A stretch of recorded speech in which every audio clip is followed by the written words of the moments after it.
2, 3. Welcome to the Rap Report with your host, Andrew Rappaport, where we provide biblical interpretation and application. This is a ministry of striving for eternity in the Christian podcast community. For more content or to request a speaker for your church, go to strivingforeternity.org. All right, welcome to another Rap Report. I am your host, Andrew Rappaport, and I have a guest with me that we're going to have some very similar conversation, a lot of similar things in our lives, but with it, we are going to do in this episode, some have been asking, where have I been? What has been taking up my time and what has been going on that I haven't been talking about? Because I've mentioned that a lot's been going on, and this episode, I'm going to get into some of that. And I got with me my friend Kofi, who, if you're a regular listener of this program, you have heard his voice. I'm hoping I don't need to provide some translation. But Kofi, how are you today? So translation, huh? Okay. It's good to be with you, Andrew. Good to be with you. So you're from what that country? What is it? Britain, UK, something like that? Yeah, something along those lines. Yeah. Yeah. What language do they speak over there? English in its pure form. It's pure form. I love it. Actually, I was Paul Taylor actually told me that his son, who used to be here in the States, was actually traveling, and they asked where he's from. He said the United Kingdom, and someone honestly asked, what language do they speak over there? And he looked at them. Okay. Yes, he looked and said, English. It's where you got it from. Oh man, you gotta be kidding me. Hey, look, the American educational system is not what it used to be. All right. No, so I hear. So first off, before we get into the topic we want, I do think I want to at least address what happened yesterday with the passing of Judge Ruth Bader Ginsburg. I keep saying those two letters. I flip them. Ruth Bader Ginsburg. And I want to at least address a couple things from a Christian perspective here. Mm-hmm. Ruth Bader Ginsburg, as a Supreme Court judge, has been instrumental in providing this country with horrible laws like abortion, promotion of homosexuality, and all kinds of things that we as Christians would be against. Mm-hmm. However, she has a family that, whether we agree or disagree, they care for her, and they are grieving her loss. Now is not a time where, as I see with so many Christians who are putting these memes out and things like this, mm-hmm. that are almost celebrating her passing. Mm-hmm. Anytime someone, now I don't know her heart, I don't know if she somehow heard the gospel and repented in her last days, but as far as we could tell, and as far as we know, as of right now, she is in hell and will be there forever. And that is not something to be rejoicing over. No, that is something that should grieve our hearts. And I think that for any Christian that is celebrating the death of Ruth Bader Ginsburg, my question for you to think about, it's not one to give me the answer to, but something to think about. Are you more concerned with American politics than you are Christianity? It may be a hard question for you, but I do challenge you to think about it, folks, because, yeah, we do want to see Trump put in another very conservative constitutionalist in the Supreme Court. That would be great. However, that is separate from celebrating the death of someone who worked against Christianity and Christian values. She is in hell right now. That's not a thing to celebrate.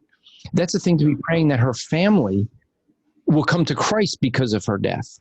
That somehow we wouldn't be seeing a Christian community being seen by the world as celebrating and rejoicing in her passing. And so just an encouragement to folks with that I know, Kofi, you're very up on who she is and everything about her, right? You're all that American. I know the name and I know what she stands for, but again, I'm from the UK, folks, so I know the name since I moved over here, and people said how terrible she was in terms of laws and what have you. And coming from the UK, I get it. But I fully affirm everything you're saying. I think we have to take a step back in moments like this and remember that, first of all, this is somebody who is made in the image of God. And so regardless of their politics and how much you agree, there's a certain worth and dignity and value to that human life that we do need to consider. And yeah, she has a family. She has people who are grieving her at this time. You might not be grieving her, and that's your right. But honestly, it's a little, in fact, it's not even a little early. I don't think it's appropriate to do in the memes and what have you. Like, just stop with that. Like, we can talk about her policies. We can talk about the stuff that we disagreed with as time allows. But right now, like, it might be good if we'll just keep quiet for the time being and like give the family some respect and give ourselves some respect as believers in terms of how we handle something like this. Yeah, because I mean, if we think about it, her policies are done, right? I mean, she's no longer making them.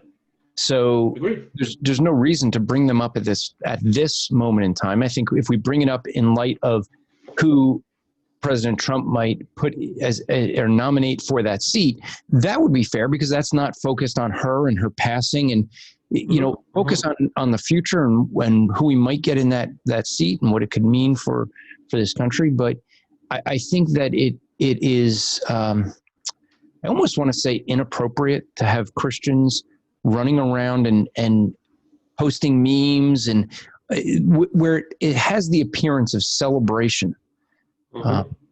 So I just wanted to start off the show with that because there's no way to avoid the fact that this is big news going on. And I do think that folks, if you haven't listened to Voice of Reason Radio, I think Chris Honholz there said it very well.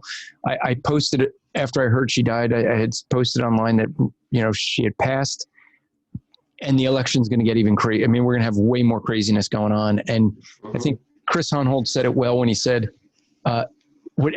everything you've seen, whether it's the COVID, the riots, whatever it is you've been seeing, forget it. I mean, now every second of every news cycle is going to be on the Supreme Court justice and it's going to get even crazier. And the left they're not waiting. I mean, AOC already came out and is calling for, this is the reason we have to get Trump out and we have to take it to the streets. And, so they're calling, it's amazing. They're calling for riots to occur if Trump loses by the Electoral College. So in other words, if he wins by the Electoral College. So in other words, if Trump actually wins legitimately, they want rioting.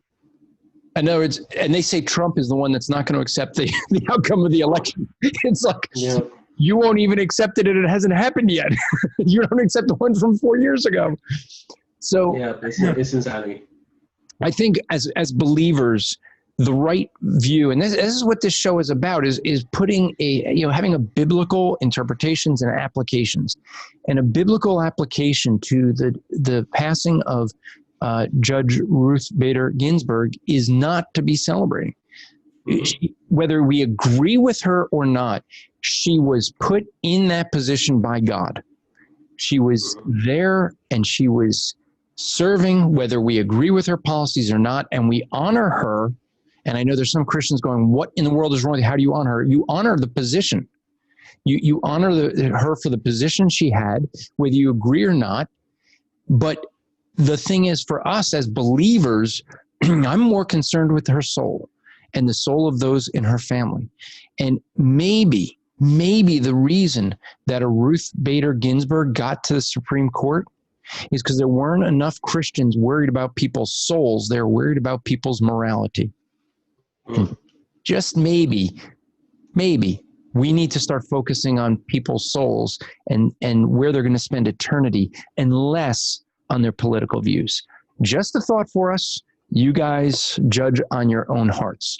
But Kofi, let's get into, want to get into some topics of what's been happening with you and I. There's a lot of similarities in our life in the last few months. I will state, I'll state at the end why, if you're listening, Kofi has a little bit of an echo. There's some noise in the background. He is not in an ideal recording situation. We're going to explain why that is toward the end but we do apologize. There is no way to help that, and we wanted to be able to record together. So, Kofi, let's start. For me, things started during Shepherd's Conference. Now, I think you met at Shepherd's Conference. Got together, had a nice conversation. We even sat down and laid out plans of, getting together and doing some, coming out there and doing some evangelism training. And we really, as two people who are serving in churches. Now, yours is it a church plant or more revitalization? I forget. I think the way I like to describe it is that we're a church plant that we've now had to kind of hit restart on. Yeah, so it's kind of both a plant that's revitalizing. Yeah, I know, it doesn't make any sense, but there we are. Maybe that's the case with us, I don't know. But you and I were at Shepherd's Conference, which now seems so far away. It seems so long ago. Yeah. And I know for sure that you're missing the book tent, but we'll get to that later. Oh, man, yeah. But it was you and I and Brian, we were sitting down, and did you think at that time, could you have had any conceivable idea of everything that was going to happen in your life and my life since then? No. Yeah. None. So let's talk through that. Now, for me, I think that my situation started sooner than yours. So I got back from Shepherd's Conference literally. I flew in that Saturday night and came right from the airport straight to church because I didn't want to miss church. I'm out of my church so many weeks a year anyway with travel. I didn't want to miss church. And we have a retired pastor in our church, and he was preaching because the preaching pastor was at Shepherd's Conference. He wasn't going to be there for Sunday, and it was the first opportunity I was going to get to hear him preach. So I wanted to be back. So I came back, and after service, I got pulled aside by the three of the men in leadership, and they let me know that our pastor had offered his resignation. And that they needed to know if I could preach, for like ongoing.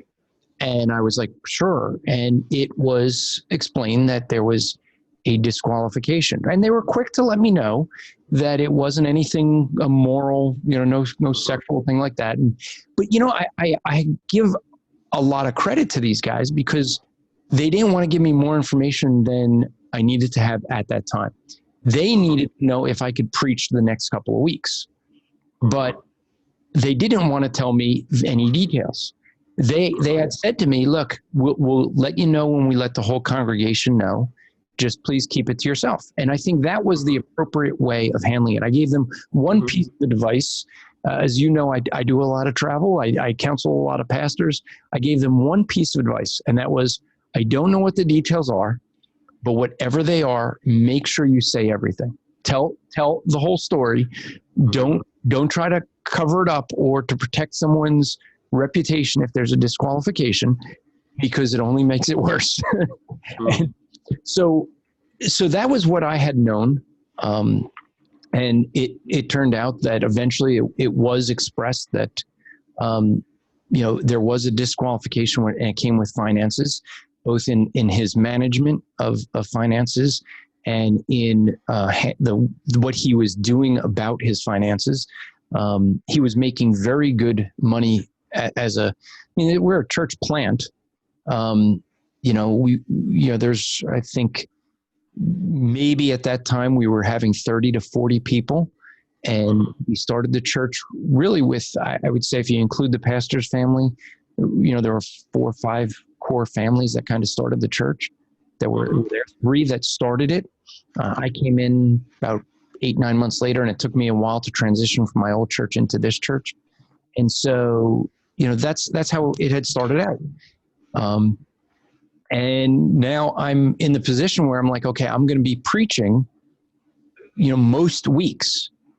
And that was on Sunday.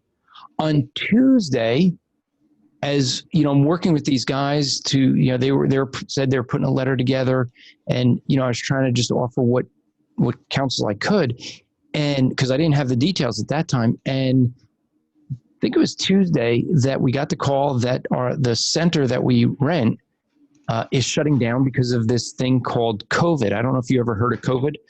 No, I never heard of it. Yeah, it's this really little thing that affects very few people, but they shut down the entire world economy for it. Crazy, right? Wow, that's kind of crazy. Wow. Yeah. So I went right from Shepherd's Conference to finding out my pastor disqualified himself and offered his resignation to to now being where Hello? COVID is happening. So it was it was like all within 1 week. We then had to figure out, what are we going to do for services? In our church, I'm the techie guy, so I'm the one that does live streaming. So therefore, I guess fortunate for the church, it made it harder for me, because we had to figure out, I had to prepare message, which I wasn't ready to start doing, and then figure out how we're going to do this online. So that was really a struggle. You also, let's start with you, when we'll go through back and forth. How did things happen with you with COVID? And then what happened shortly after that? Okay, so I guess I'll start where you started. So we met in March at ShepCon. We get back, and I won't go into too much detail, but we've been having problems with the man who was, pastoring our church plant for quite some time. I think by that point, it had been at least about 5 months of just like continual problems. And let's be clear, it wasn't disqualifying on his part, but they were the kinds of problems where it became apparent us trying to work together was not going to work. Anyway, so he finally resigns. I want to say maybe a month into the lockdown. So when did the lockdown start? Like end of March. It would have been like the beginning or middle of March, I think.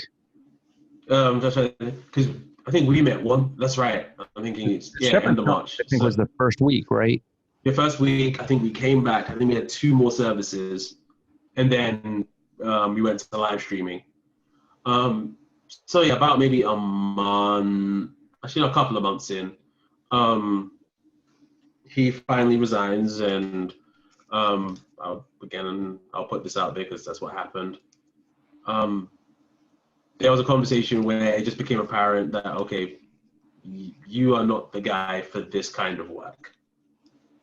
And he actually agreed, which was surprising, because it was the first time in months we'd agreed on anything. And that was the end of that. So that happens. We now go from, and I'm like you, I'm the tech guy at our church. So I'm putting together the live stream. I'm trying to make it look as professional as you can on a budget, because I'm kind of a perfectionist like that. So I'm putting in all this time and effort, and then he leaves. I'm like, oh great. So now I've got to do all that, plus make sure our congregation doesn't implode. Oh, and prepare a sermon at some point. Yeah. And a sermon. Yeah, just small detail about church life, this thing we do every week. So I'm like, okay.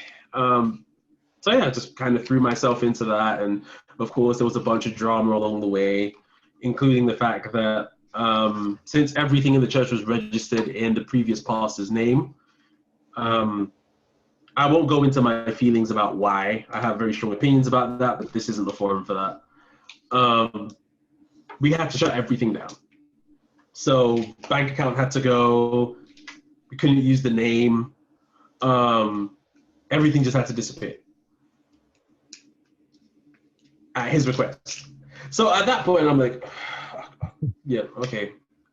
Oh, by the way, did I mention that I had a kid like a month and a half into this? Yeah, I was going to say that's another element to this. Yes. And you're saying on a budget that you're on a budget, and for the Patreons who have watched the video that we have here, I'm looking at as you're speaking with your headphones on your head, and it looks like that's duct tape holding the foam.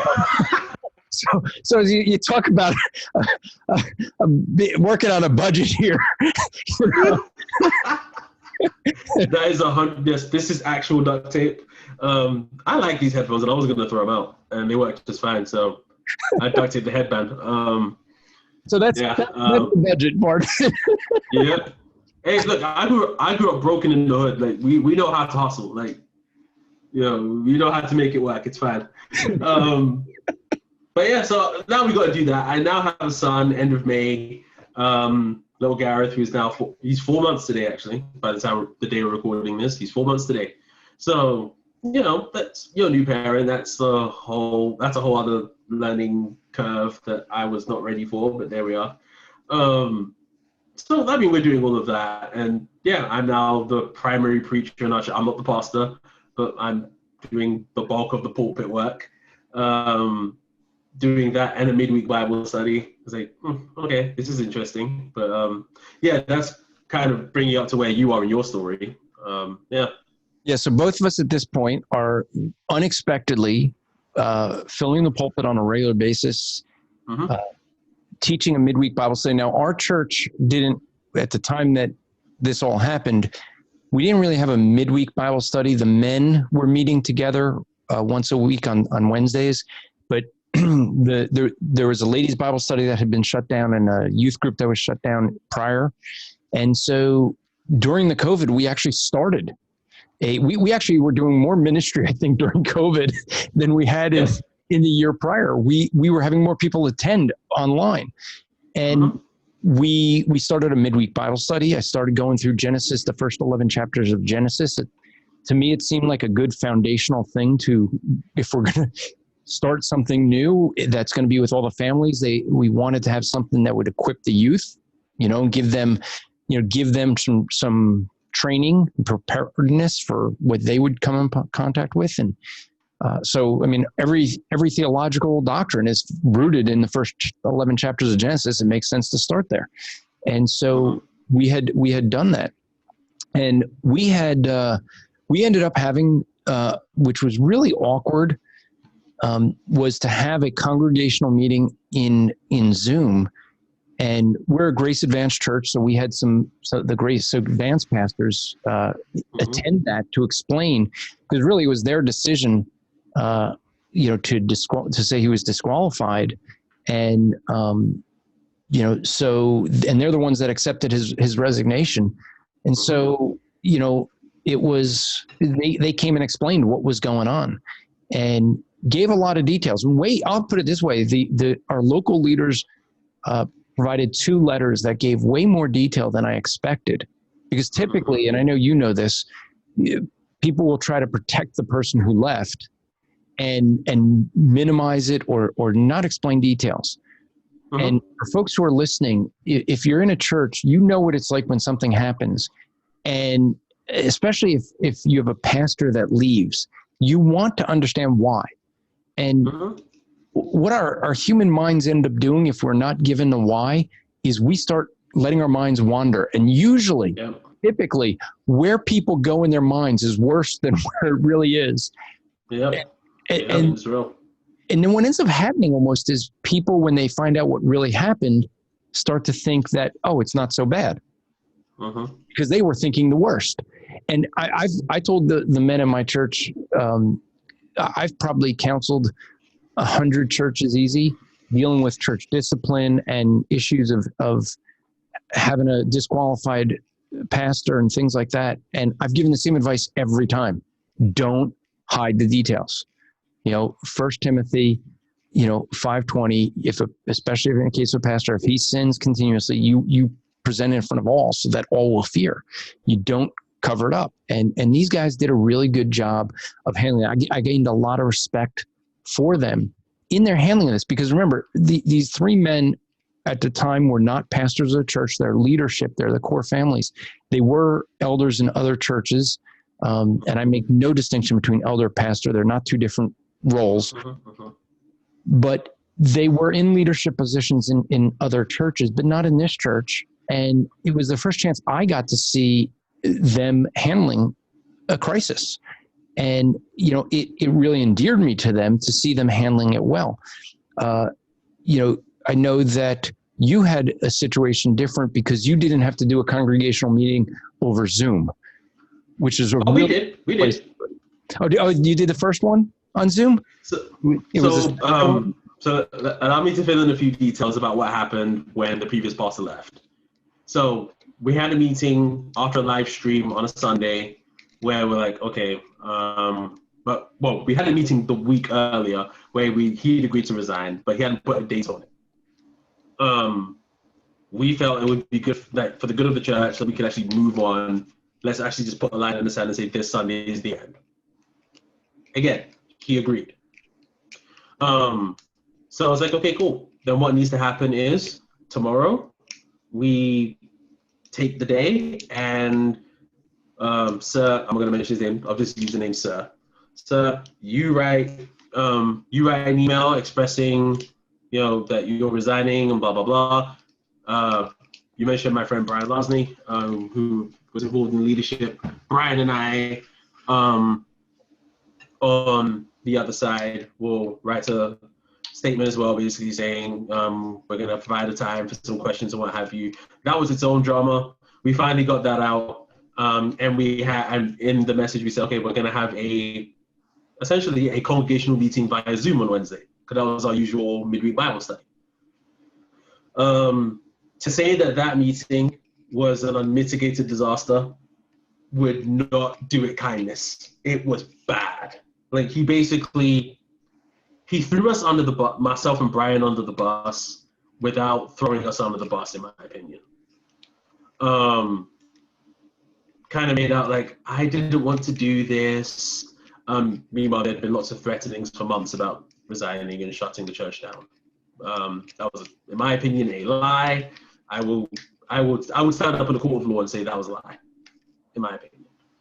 I didn't want to do this, but it's for the peace of the church, and basically trying to get people to beg him to stay on.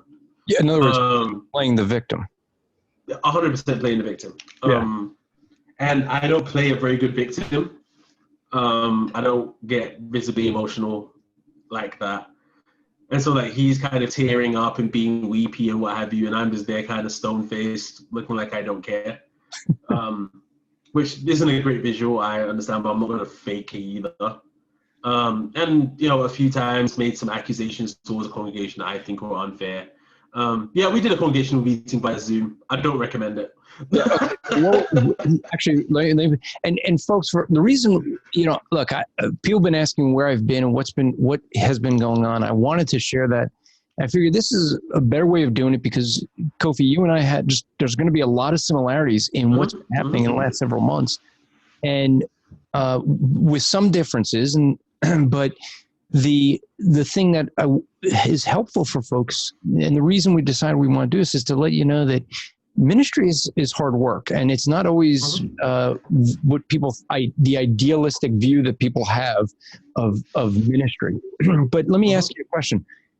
When you and I talked, you called me up, and what was the advice that I gave you when it came to how to handle the meeting and what to say to the congregation?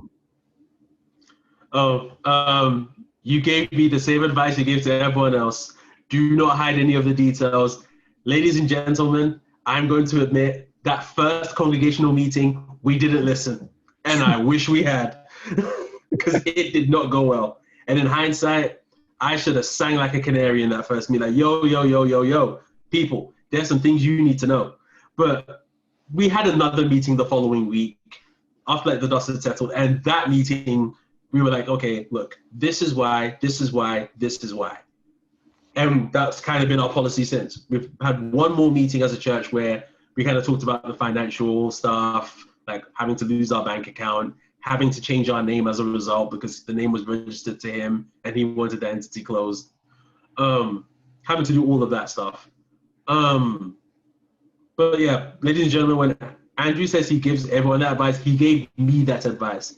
And I honestly should have listened the first time. I just made my life a lot harder by only listening the second time, but there we are. No, but it's this is the thing, folks. Understand that for people in leadership, it is hard to share or figure out what is the right amount of information to share. Yeah. Yeah. It's a hard thing. You don't want to be gossiping. You don't want, and hence the reason you're not hearing us mention names. I mean, we mentioned Brian's name, because he's helping in the leadership there. We're not mentioning the pastors' names who left on purpose, because it's not really about them. This is about us and our churches and ministry, because we want you to realize what in your church, this is what your leadership, what your pastors, this is what they go through. Think about what they've been going through with COVID in your church situation, what they have going on. Ministry is difficult. It is something that constantly throws you a curveball. When it comes to ministry, you never know what is going to be happening. It's a thing where it's a joy, and yet at the same time, it is something where you always have to be ready.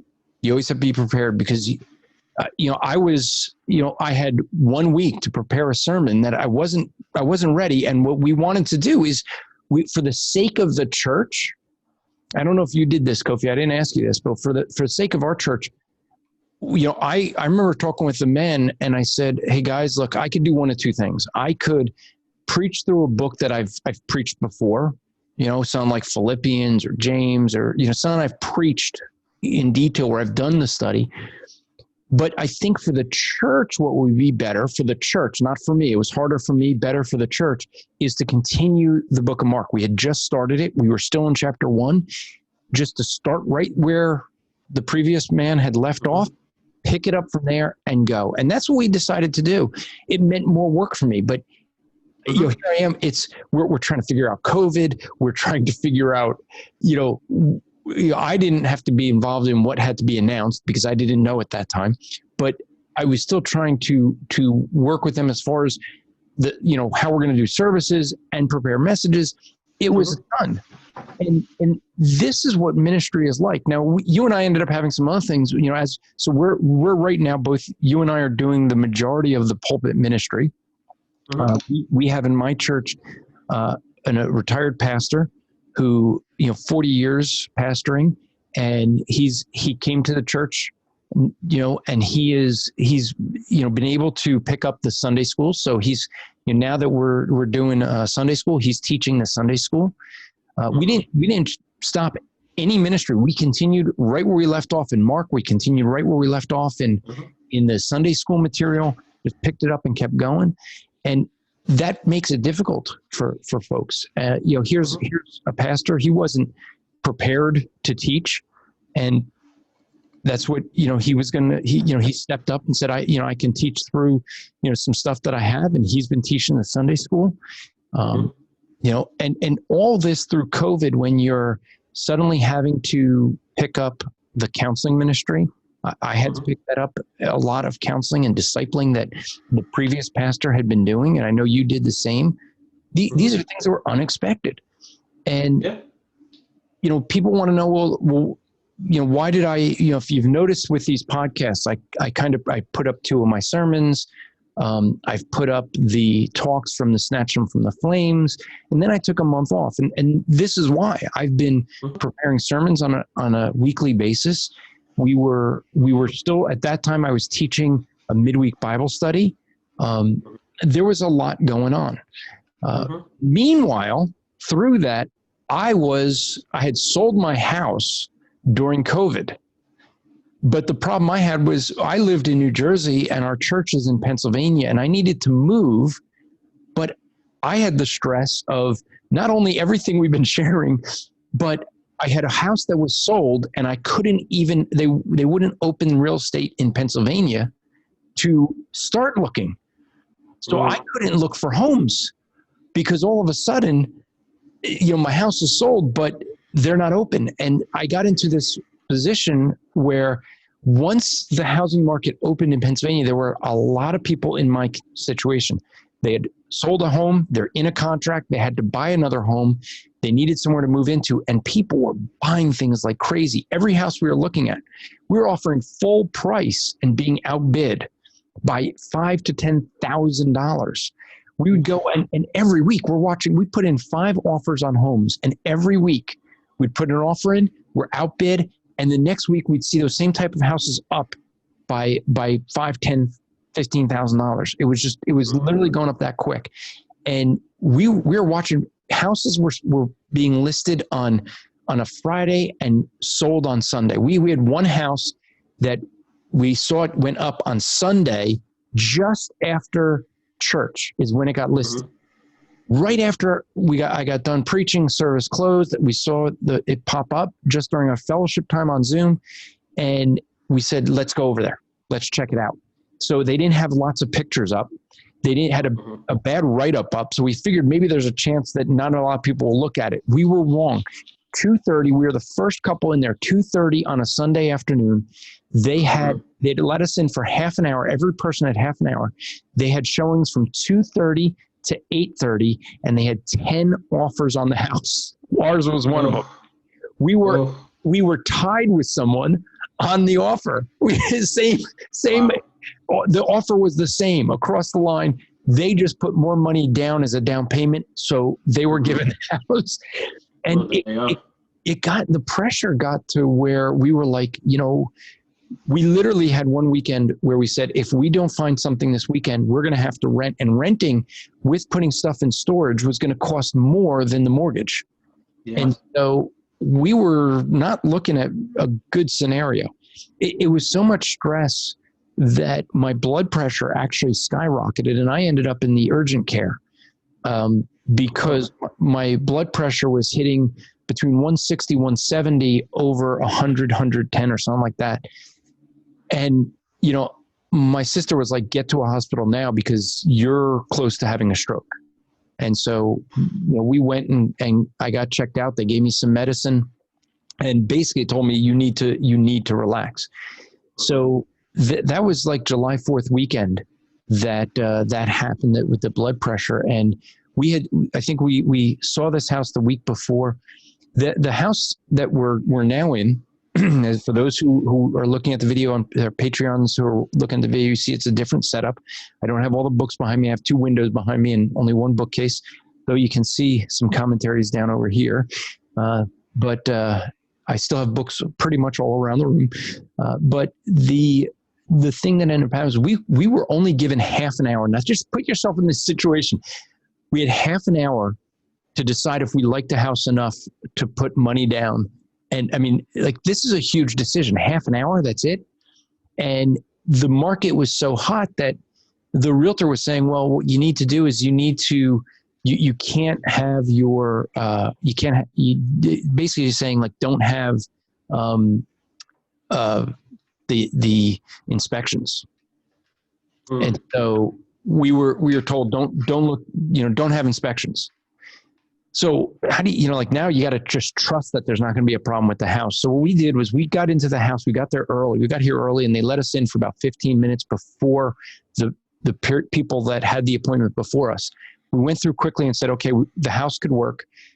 We came in on our appointed time for half an hour. Fortunately, our realtor had her boyfriend is a contractor. So he looked at the house to do like a quick inspection. And then we asked if we can come back in one more time on Monday. And we came in on Monday and he just looked at structural things and examined whether it was well taken care of. And he had said it looked like it was very well taken care of. And, Kofi, I did not, when we first put the offer on the house, I didn't like the house. It wasn't something that I thought that I was going to like. And I felt that way really up until our furniture finally got in here.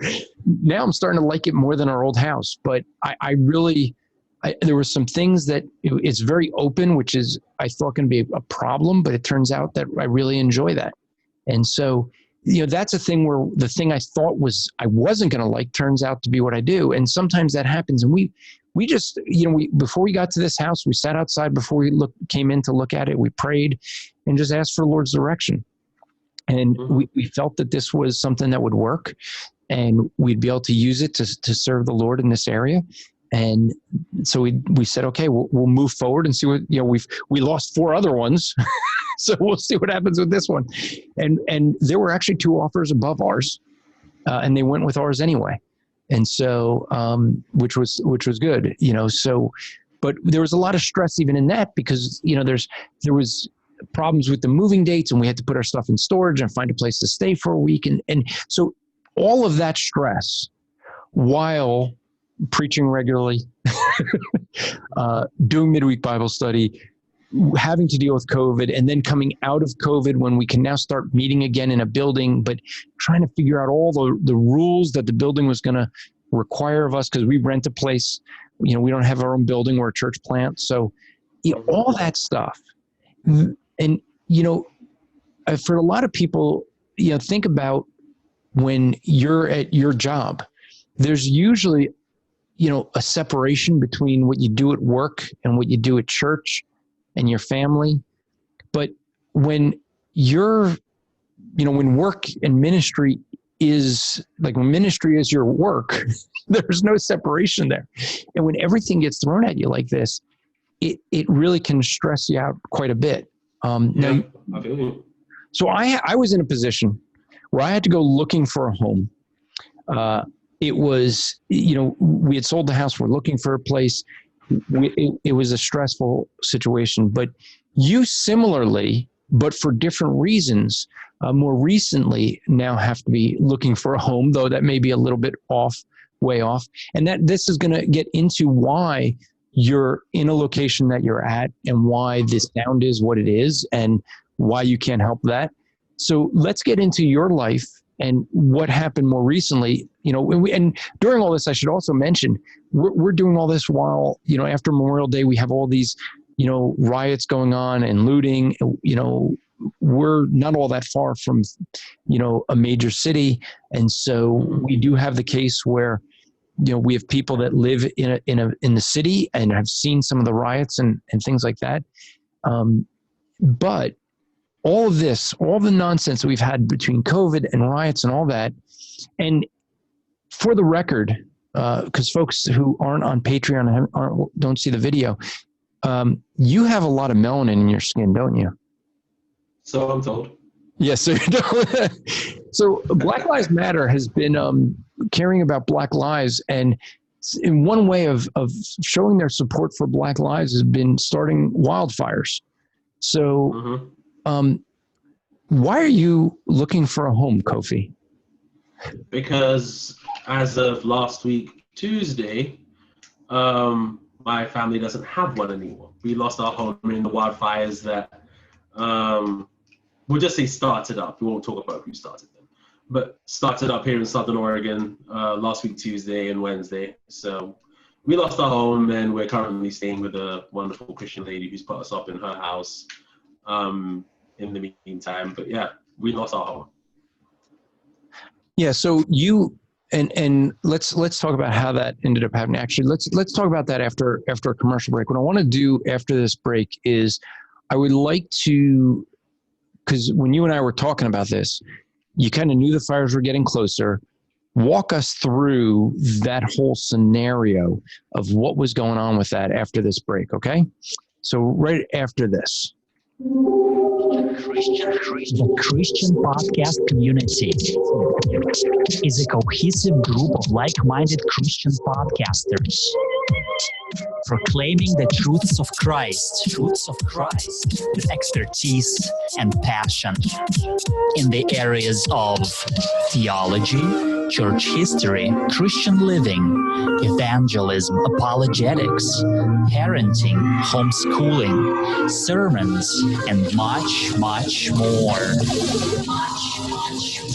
So check us out at christianpodcastcommunity.org.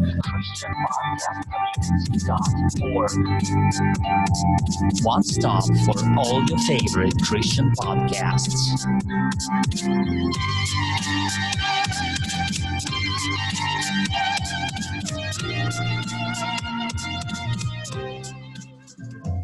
Unbelievers now have no excuse to misinterpret the Bible, like they ever did. Interpreting the Bible has never been easier or less expensive.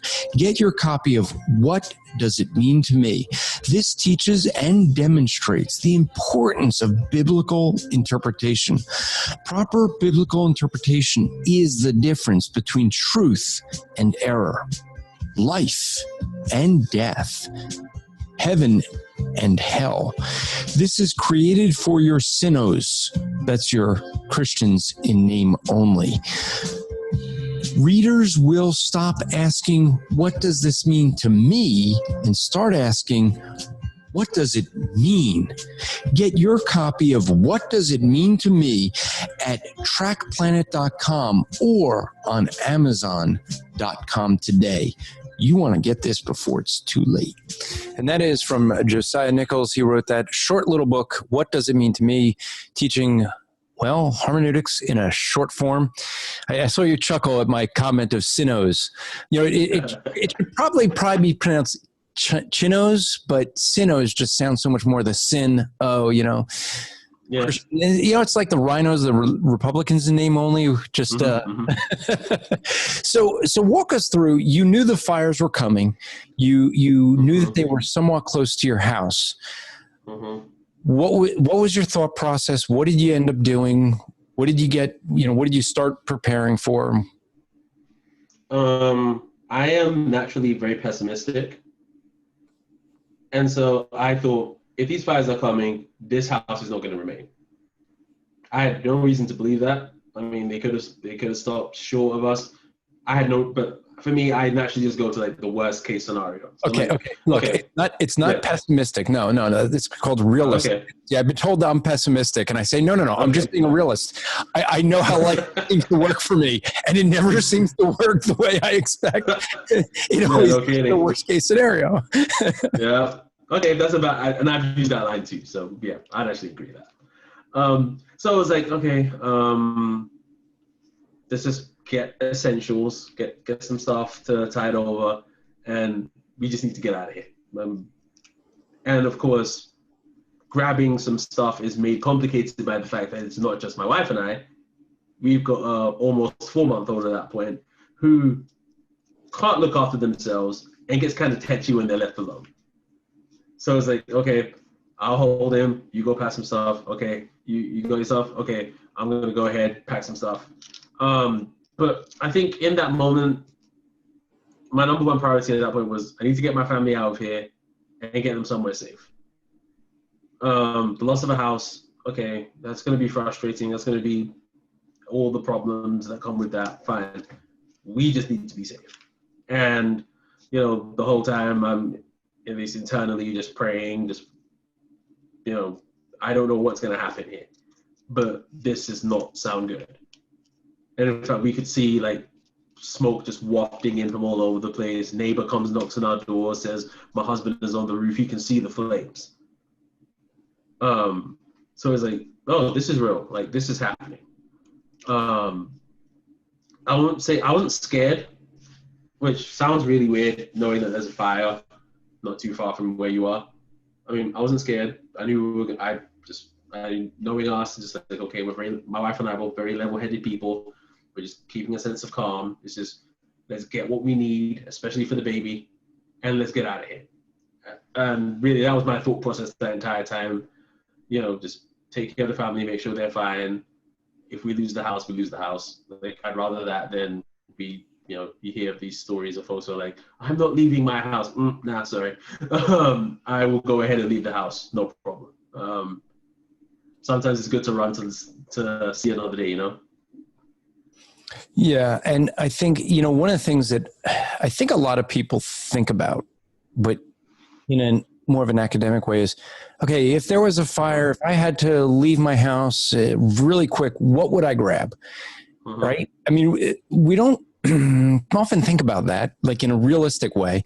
I know that, I've had friends who will sit around and, talk about different things and okay, if you had to evacuate your house right now, what do you grab? And I've often said I'll grab my nice calfskin MacArthur Study Bible, so I have one good Bible with good notes, right? I mean, like now in hindsight, like, you know, would that really be the thing to grab? You know, so when you're thinking through this, granted, now you have a newborn, so what do you grab? What do you take with you? What do you prepare? What do you pack? You know, it was bundle some clothes into a bag. The vast majority of the stuff we took was stuff for the baby. So like his bassinet, diapers, wipes, some food.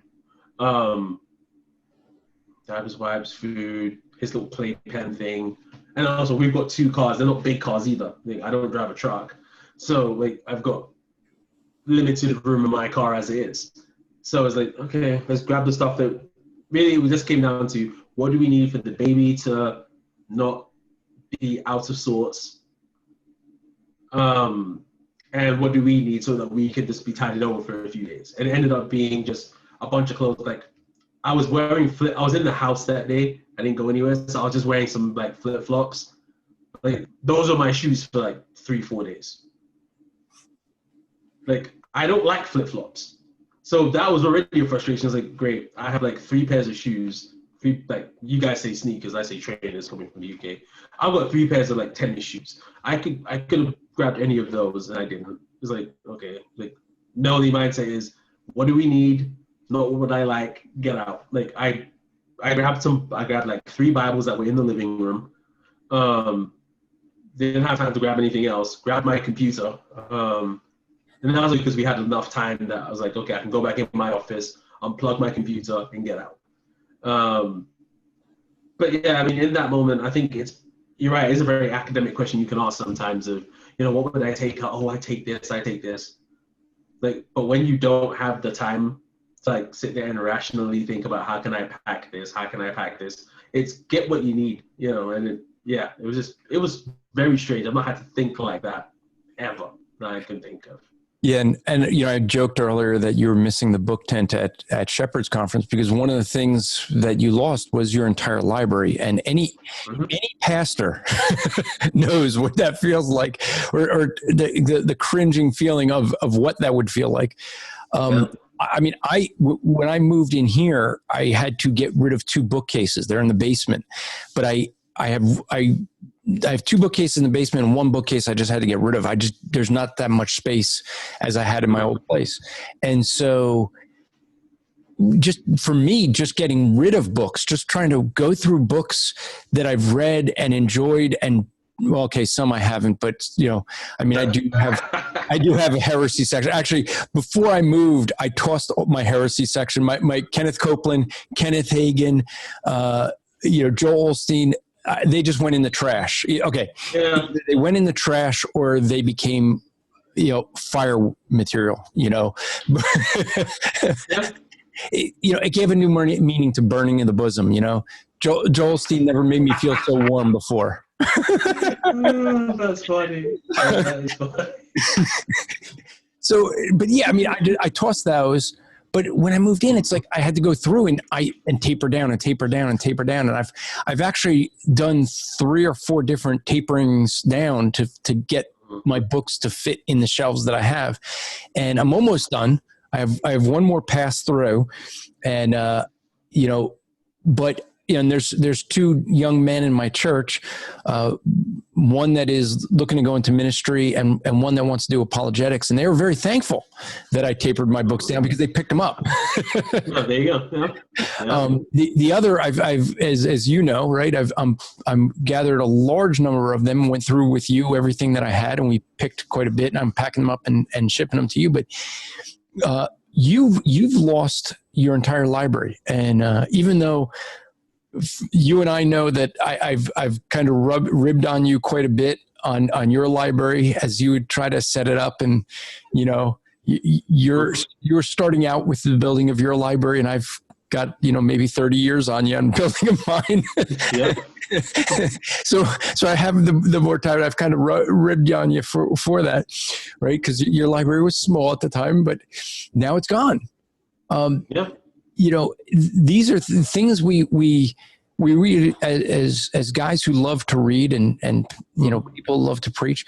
We love our books, and yet that's just left behind. It's actually, in hindsight, was nowhere near as important. You love it, but it goes up in smoke, right? It's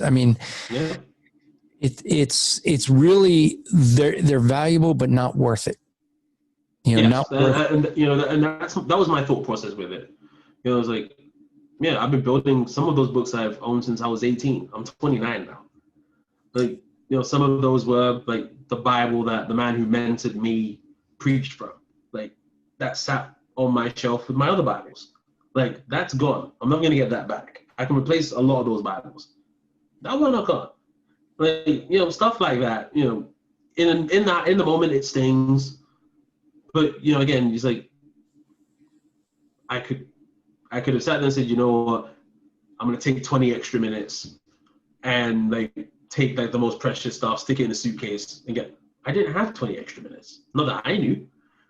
It was like, do what we can and just leave. And, I think it teaches you, for me, one thing I think I've learned in the last week, for those of you listening, it's been a week since it happened here in Southern Oregon. The thing that I've learned in the last week is that stuff is just stuff. Like, it's, if you have the option of preserving life and preserving stuff, it's a no-brainer for us as Christians. You preserve life. My books are replaceable. We kind of joked, Andrew and I, the other day on Facebook, like, I'm planning on going to Shepherd's Conference 2021. Oh, I'm buying a bunch of books. Like, probably more than ever. Like, the poor shipping guys at ShipCon are going to hate me this year. Because it's be like, here's box number whatever, just ship it. Again, I've got to rebuild my library from scratch. But again, I'm in a position, thankfully, where I can do that. I'll be okay. Like, it's not like I've lost everything and there's no hope for rebuilding. So again, it doesn't minimize the pain of that, but it does put it in perspective. Yeah, and that's the thing. When we think about, and really the focus of this program today is a lot more personal. This is more personal, I think, than I've ever gotten on any of the Rap Report podcasts, sharing a little bit more what's been going on in my life. Had somewhere I've been on other programs sharing my testimony, and I air them on here, but I don't really get personal with you guys very often like this, because I wanted this to be a teaching platform. But this is teaching. This is something for you guys to realize a couple things. One, ministry is hard work. It's, what people go through. A lot of people don't realize, you get your pastor that gets up in your church. If he's a good pastor, if he's a good preacher, if he's doing what he should be doing, every time he's getting up to preach, that's at least 20 hours of work just for a sermon. Yeah, that's how long it takes. I work about 20 to 30 hours on a sermon. Yeah. It's not something you just throw out there. It's a lot of effort. And then you have the counseling, and then you have the other Bible studies and prayer meetings. And, think about what your pastor goes through. Maybe what this podcast will do is encourage you to be praying for your pastor. Kofi and I now are both in a position where while still preaching, we got to help our churches to look for a future pastor. And that's something that we're working on. So it's, and then, my case was moving into a home, and Kofi's is even harder because he lost everything, has to rebuy everything, but doesn't have a place to put it yet. So has to, fortunately for him, he's had someone that was, had a large house that kids moved out and able to bring his family in and not kind of interrupt her life, but, kind of live on, in the same place and have somewhere where they could be. But there was a lot of up in the air, and yet ministry still happens. I always love, Kofi, what my first pastor always used to say, whenever something would happen, we unexpected funeral, unexpected counseling appointment that takes a lot of work. He used to take me with him a lot on at different things to train me for ministry. One of the things he'd always say is, because I would be struggling with how do you get, like, I'd be trying to fit everything in during a week. And I know he's still got to go work in a sermon. He goes, Sunday always comes. In other words, it doesn't matter what's happening like during the week. You still have to be ready for Sunday. You still have a message. You don't, as a pastor, you don't get a chance to just go, oh, I'm gonna hang back and take a vacation unless you're not preaching that week, right? You know, and we're kind of in that because we're kind of like filling in as almost interns, you know, in that role in both of our churches right now, and so it's you know.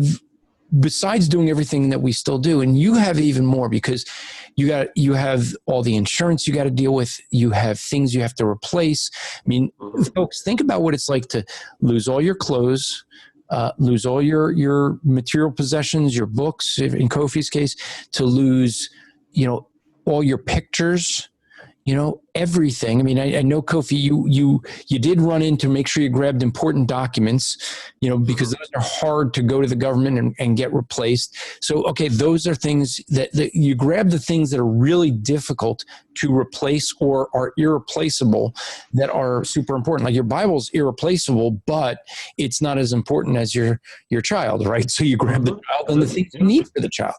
And all of a sudden, at a time like this, the importance of certain things, I mean, the priority just changes really quick in a split second. And for folks who are listening, and I'll just, you know, Kofi already knows this. He did not put me up to this, but nobody puts Andrew Rappaport up to anything. Andrew just likes to find ways to get lots of people to bless other people. So here's what, you know, someone has created a GoFundMe for Kofi and his family. And, you know, there's some people going, oh, well, they got enough. Well, think about what it would cost you to replace everything and to have to deal with everything, you having nothing and trying to start over with stuff. There's a GoFundMe, and to make it easier for you, just go to bit.ly. That's bit.ly, bit.ly/Kofi Fund, and the F in fund is capital. So bit.ly.com or bit.ly/Kofi Fund. So bit.ly/KOFI capital FUND. Okay, I'll have it in the show notes so that you can just click on it. If you can help out his family through this time, it would be a blessing. To have to replace everything in your household, think about what that would cost. And people might say, well, yeah, insurance will kick in. It will eventually, but it doesn't kick in today when you need to like not wear the same clothes for 4 weeks, you know? So insurance is not going to be quick, especially when you have many homes that were destroyed by the fire. Okay. So if you could consider going to Kofi's, to his page there, the page, he didn't create it. Someone created it for him. And I'll let you know, I have donated. I have many friends that I've encouraged. They've donated. It's nothing that I'm asking you to do that I haven't done myself. So I'll encourage you, if you could help them out, to do that and be a blessing to them in this time. This is where I think Kofi and you and I talked. You and I both have a love-hate, or would it be a love-hate relationship with social media? Yes. Pretty much. There's not a lot of positive that we see on social media, but this is a time where social media actually comes through in bringing Christians from around the world. And I can say from around the world because I know that friends of mine in other countries have donated. And so, you know, to have people around the world to be able to help a fellow brother in Christ when he's lost everything. And so. Absolutely. Yeah. And, you know, I do want to say a massive thank you to everyone who has up to this point. A massive thank you to you, Andrew, for, you know, coordinating a lot of the efforts to encourage people to do that. So many people to shout out, so I'm going to not do everyone because that will get me in trouble because I will forget someone. But, you know, for me, it's not about a dollar amount. It's about, you know, being able to, and Andrew, I'm sure you know this as, you know, a husband and a father, you know, there's that added responsibility that you feel. that I need to take care of my family. And there's not much you can do to take care of them in a moment like this. Just like, I can't build you a house with my bare hands. I wish I could, but I can't. It's like there's so much you can't do in a moment like this. And so everybody's help, I really appreciate it. And, I have to give a massive, again, Andrew didn't put me up to this. But I do want to give a massive shout out to him. Andrew's a good guy. People, Andrew, I kid you not, there are people who genuinely think I don't like you. Because I read you on social media so much. Well, I return the favor at times too. This is true. People don't. I told somebody this recently. They're like, "What is it with you, Andrew Rappaport? Are you guys okay?" I was like, "No, wait. Trust me. We talk all the time off the phone, and it's great. Like, we just banter each other. It's fine. Like, it's no big deal." But Andrew's a good guy, and he's been great. Like, we've spoken. How many times have we spoken in the last week? I've lost count.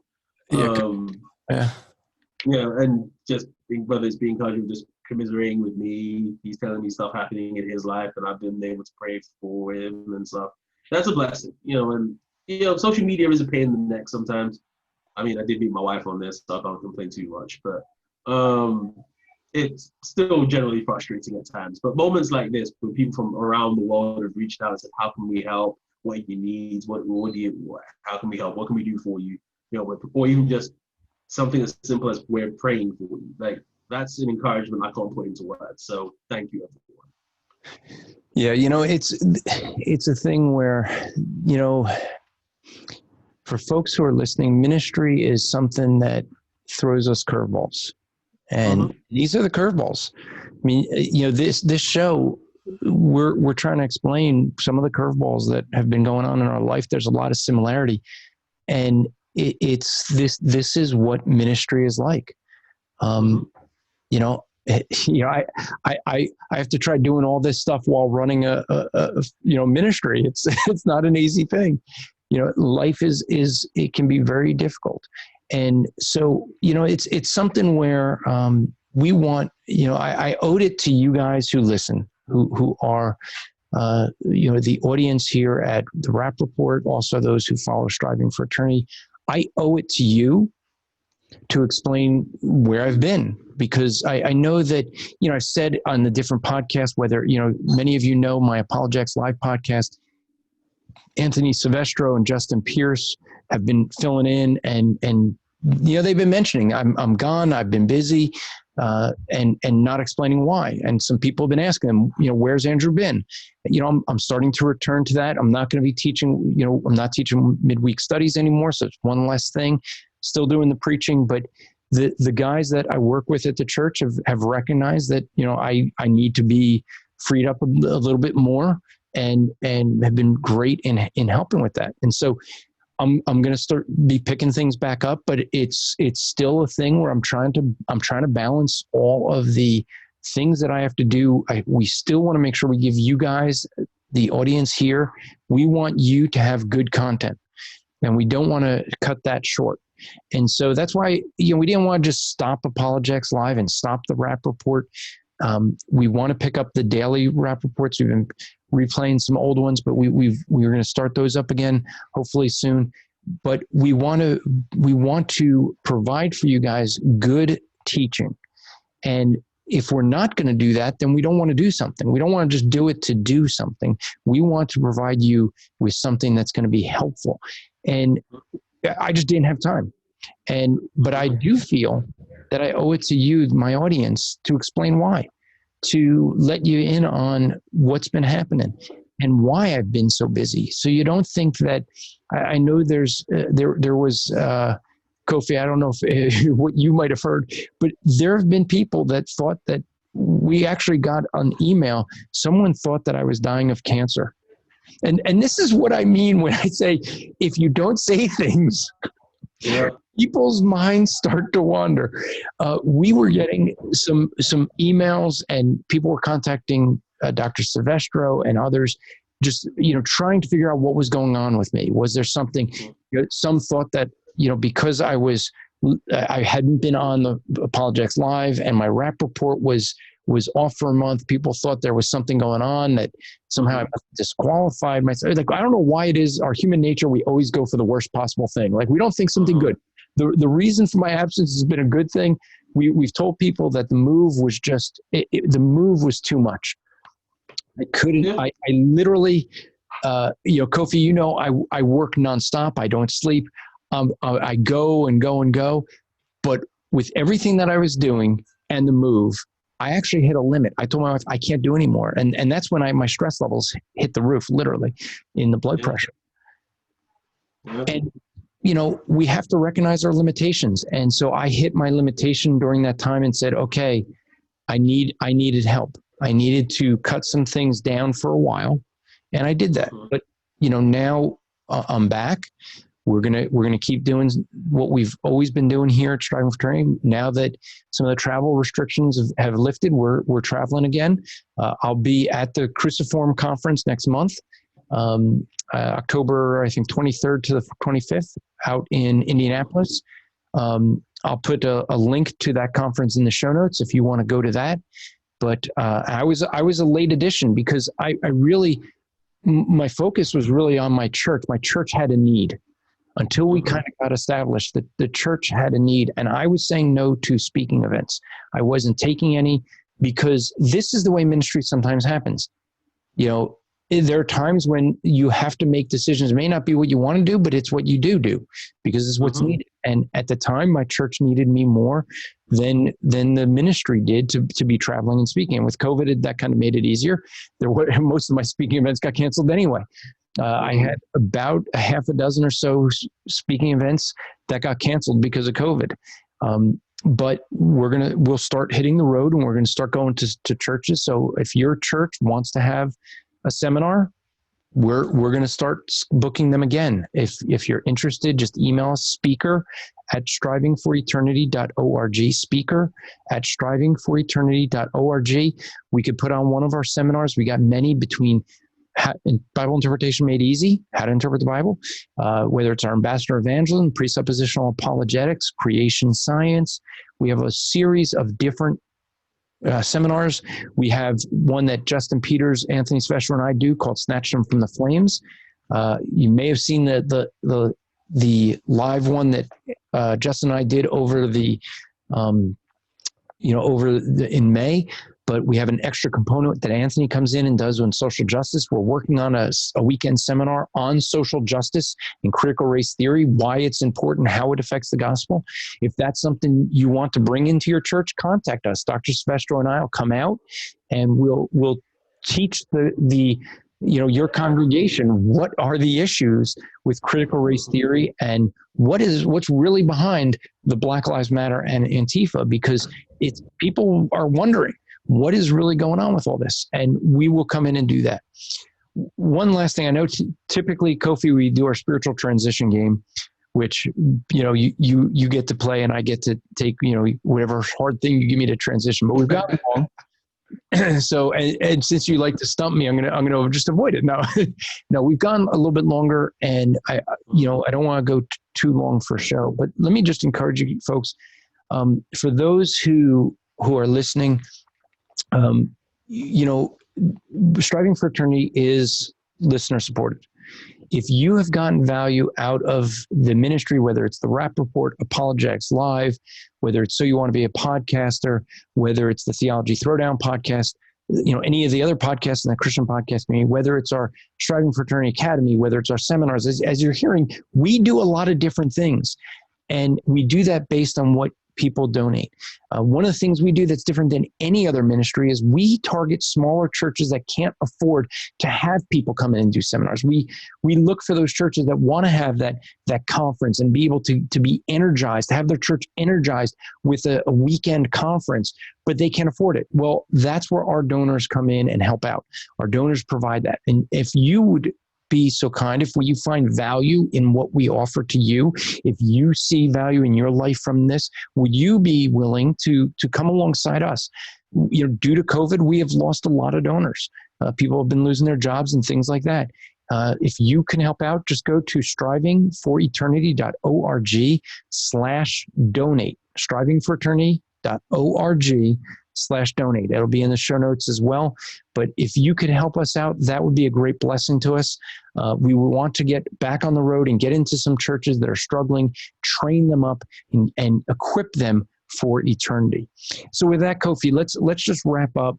We have no idea what the future holds. And 2020 has wrapped up so far to be a year that nobody can predict. Nope. I think that, people are thinking, after the elections, everything's going to return to normal. No, I don't. I don't. Trump wins, Biden wins. It's going to be crazy. It'll be a different kind of crazy, but I don't think it's going to end. And we need to train churches really to be prepared for persecution, because I think it's coming, and to think biblically, to think with an eternal mindset, not be worried about what's going to happen on the streets. You know what? You know what's going to happen on the streets? Sin. That's what's going to happen on the streets. Yeah. And how do we counteract that? With the gospel. That's how we counteract it. And that's what we have to be doing. That's what we have to be about. So, Kofi, anything that I want to give you a chance to give last words, anything you want to share, either what's going on ministry wise or any way anyone can help you. Well, definitely appreciate that. Like Anthony said, there's the GoFundMe. Again, please do not feel pressure to give, but anything you do give is incredibly helpful, and we are so thankful. I'm going to take a point of personal privilege and say that, as Andrew said, I now have a library that needs replacing. So there's a spreadsheet floating around. I'm sure Andrew can find it and post a link to it. Any help with that would be appreciated. And of course, press for our church. So I'll say the name of our church, so I can get away with that at least. Our name of our church is Redeemer Bible Fellowship here in Medford, Oregon, redeemermedford.org. Be praying for us. Just again, we're in this process now. It feels like it's been a lot longer. I mean, Andrew, I think we should do a podcast about just stress in ministry, because boy, do I feel it at times. It's a lot happening in a short space of time, but there's a lot to be encouraged about as well. And even if it's just continuing to remember us in prayer as we kind of get organized, see what the will of the Lord is in terms of our future leadership. Those are things that are close to my heart. So just, thank you for everyone who's given. Those who feel led to do so, thank you. And just be praying for our local church here in Medford, Oregon, as we, seek to, equip the believers and just reach our area with the gospel. And that's the thing that we should be. It's about the gospel. That's the thing that, we need to focus on as believers. Whether it's the passing of Ruth Bader Ginsburg, as we started with, whether it be everything you and I have gone through these last several months and our churches have gone through, and whether it's the what's going on in the streets, the gospel's the answer. It really is. Yeah. And I hope for you as a listener that this encourages your heart to realize that, we all struggle. Now, my struggle is different than your struggle. Kofi and I have had a lot of similar struggle, but yet it's different because we're different people and we're going to address it differently and we deal with it differently. The struggles may be similar, but guess what? I can't honestly say I know exactly what it feels like for what Kofi's going through. I know what it feels like from how I deal with it, even with similar situations. And that's the thing. We all struggle. We all have stress. We all have things going on in life. And it's something where we just need to recognize that God is in control, first and foremost. The second thing is think about, maybe you're saying, hey, I'm not struggling that much. I'm doing all right. But, I hope that maybe going through this, you have a greater appreciation for those who are in the leadership of your church, those who are serving as pastors, because this is what ministry is like. This is not unusual for ministry. It's an unusual time, and it's been even busier. But this is a kind of a pulling back of the veil of what ministry is like, because a lot of people don't know what ministry is often like. So. We just want to encourage you guys with that. And we'll be back next week with another episode of the Rap Report. And until then, that's a wrap. This podcast is part of the Striving for Eternity ministry. For more content or to request a speaker or seminar to your church, go to strivingforeternity.org.